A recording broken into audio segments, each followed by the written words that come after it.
Welcome back, everyone. Thanks for joining us today for another Bible story.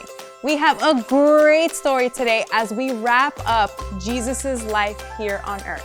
So let's see what we learn about God and His Word today. We don't want to grow up. We just want to be young. Play and make believe. Come and rescue me. Feel the sun on my skin and scream. We don't want to grow up. We just want to have fun. Wild and free. Maybe we could dream farther than our eyes have ever seen. I don't want to grow up. I don't know about you, but I feel like learning about Jesus' life on earth has been awesome. Jesus was such a great example, and I pray you all feel inspired to be like him in every way. Last week, we talked through the aspects of Jesus' death, burial, and resurrection. But did you know that once Jesus resurrected, he stayed on earth for 40 days? Now, we don't know all the details of what he did, but we will get a glimpse of some of the things that he did in today's Bible story. But before we get into that, we have to go over our Remember verse. Have you been practicing? Well, let's go over it right now. On the screen, you're going to see the Remember verse, but some words will be missing. See if you can fill in the verse with the correct words before they show up on the screen. Are you ready? All right, go.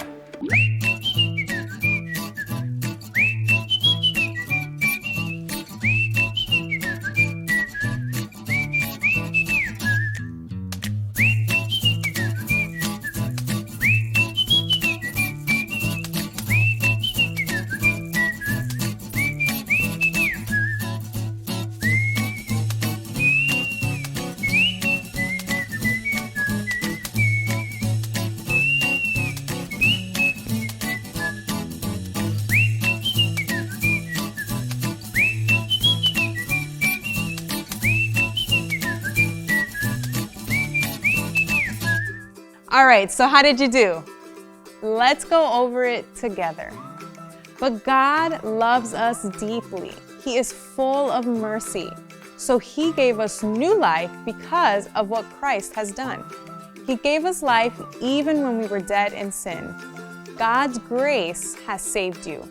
Ephesians chapter 2, verse 4 to 5. All right, so today's story, we're going to look at one of Jesus' interactions with his disciples. What would you be thinking or feeling if you were one of the 12 disciples?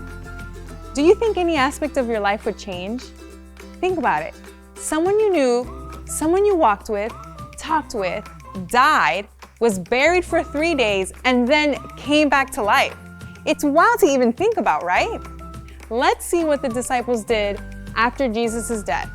Today's story can be found in John chapter 21. Peter and several of the disciples, including Thomas, Nathanael, and the sons of Zebedee, were with a couple of others, decided to go fishing in the Sea of Galilee. They fished all night from their boat. At dawn, Jesus was on the beach.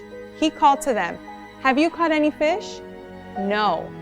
"Our net is empty," they yelled, not knowing it was Jesus. "Throw your net onto the right side of the boat and you will catch some." So they did. And the net was so full of fish, they could not lift it into the boat. Then John said to Peter, "It's the Lord."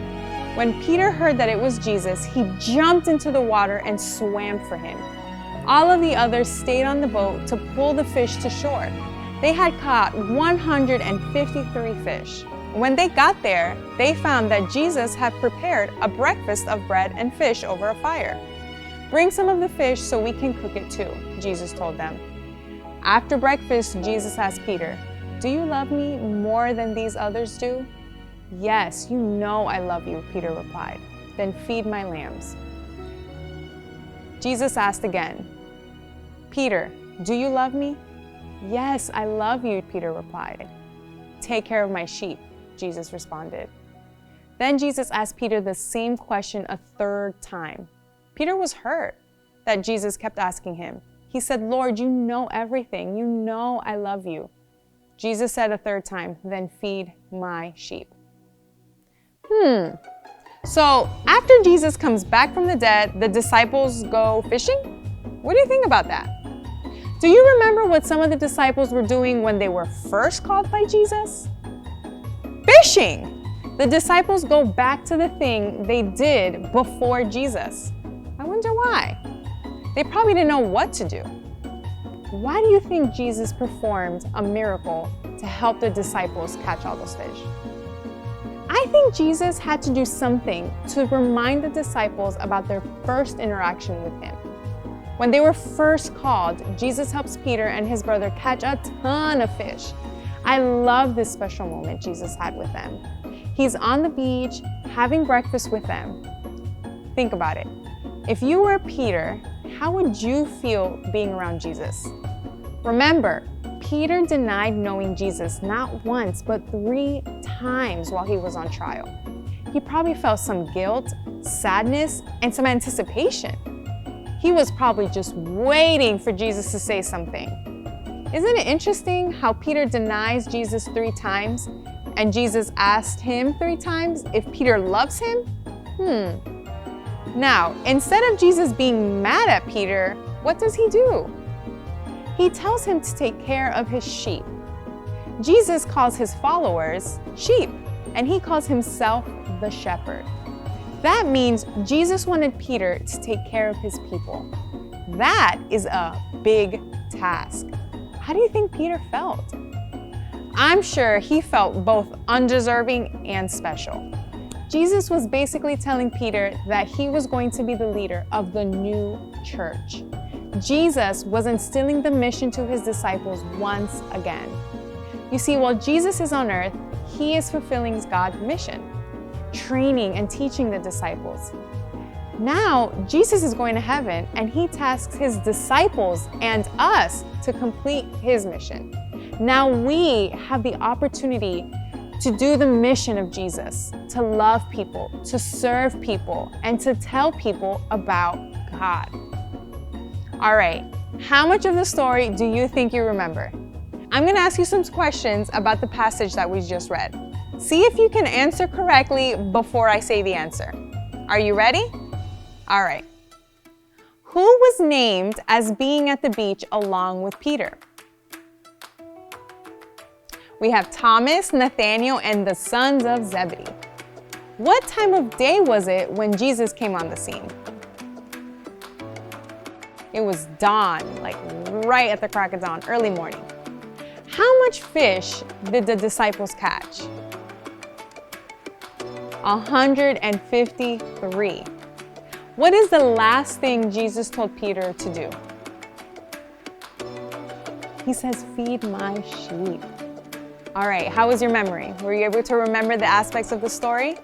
If you had a hard time, try taking notes. It's a great way to remember important details.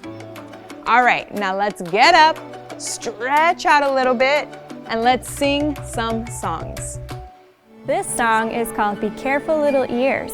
We're going to practice being careful with what we hear, what we say, with who we trust with our heart, and what we think on.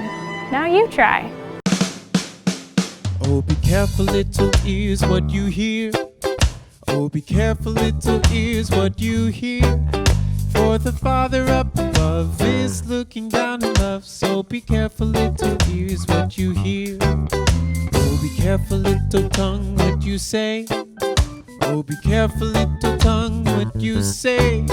For the Father up above is looking down in love. So be careful, little tongue, what you say. Oh, be careful, little heart, whom you trust. Oh, be careful, little heart, whom you trust. For the Father up above is looking down in love. So be careful, little heart, whom you trust. Oh, be careful, little mind, what you think. Oh, be careful, little mind, what you think. For the Father up above is looking down in love. So be careful, little mind, what you think.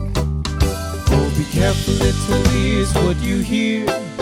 Oh, be careful, little ears, what you hear.